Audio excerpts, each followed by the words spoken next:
नमस्कार। कुंडली का अष्टम भाव ये आपका मृत्यु का घर भी कहलाता है, ये आपके ट्रांसफॉर्मेशन का भी है। ये सडन कोई भी आपकी लाइफ में कुछ भी होता है ये उसको भी बताता है।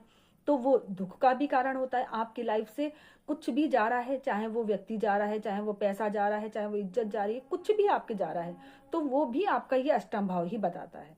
और कुछ भी आपके छिपे हुए रहस्य वो भी अष्टम भाव बताता है। तो अष्टम भाव को अच्छा भाव नहीं कहा गया है। अब यहाँ पे जो भी ग्रह बैठा होता है उस ग्रह से संबंधित आपको पीड़ा जरूर होती है। पहले वो चीज आपकी लाइफ में आती है, जैसे शुक्र बैठे हैं तो आपके कोई भी अफेयर है वो आपकी लाइफ में आएगा और फिर हो उसके जाने के भी वैसे ही योग बनेंगे। तो वो चीज है जो आपको इतना ज्यादा उसके मुंह में डाल देती है।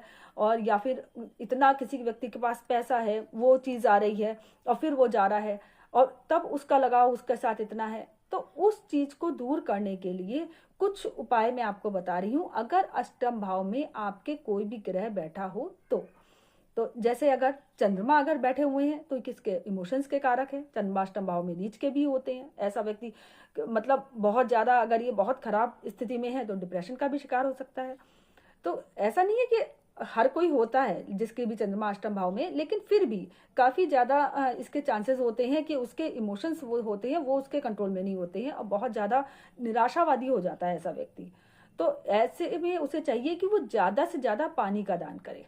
लेकिन किस तरीके से करे कि किसी को ऐसा नहीं है कि वो गा रहा है कि आज मैंने वहां पे आव लगवा दिया, आज मैंने वहां पे ठंडा पानी बंटवा दिया या बिस्लरी की बोतलें वहां पे इतनी बंटवा दी, ऐसा नहीं, मुंह से नहीं कहना है। आपको चुपचाप ये काम कर देना है। ऐसे ही अगर बुध बैठे हैं तो आपको किसी का अपने आपको जो भी आपको ज्ञान आता है कोई भी टेक्निकल चीज कोई भी किसी तरीके की चीज वो आती है तो वो आपको किसी की हेल्प कर देनी है, वो आपको बतानी है किसी को भी। ऐसे ही अगर गुरु बैठे हुए हैं तो आपको एडवाइस अच्छी देनी है, किसी की ऐसी एडवाइस जो किसी की लाइफ बदल दे, किसी का मतलब किसी को मोटिवेट कर दे। कोई बच्चा अगर नहीं पढ़ रहा है, बहुत दिक्कत हो रही है तो उसको उस हिसाब से मोटिवेट करना, या कोई बुजुर्ग व्यक्ति है उसको समझाना। कई बार ऐसे होते हैं लोग कि उनके घर वाले ही उनका कहना नहीं मानते हैं या सुनते ही नहीं है, तो आप चार बातें अगर उनके साथ बैठ करके शेयर करते हैं तो उन्हें बहुत खुशी होती है। तो कुछ ऐसा लाइफ में करना जो कि दूसरे की थोड़ी लाइफ चेंज कर दे, उसकी लाइफ में कुछ पॉजिटिवपन ले आए, तो ये आपके लिए अष्टम भाव के लिए बहुत ही अच्छी रेमेडी है।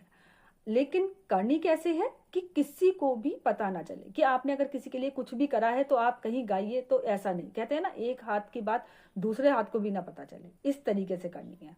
तो अगर कोई भी ग्रह बैठा है तो आप उसकी रेमेडी करके अपने अष्टम भाव को अच्छा कर सकते हैं। धन्यवाद।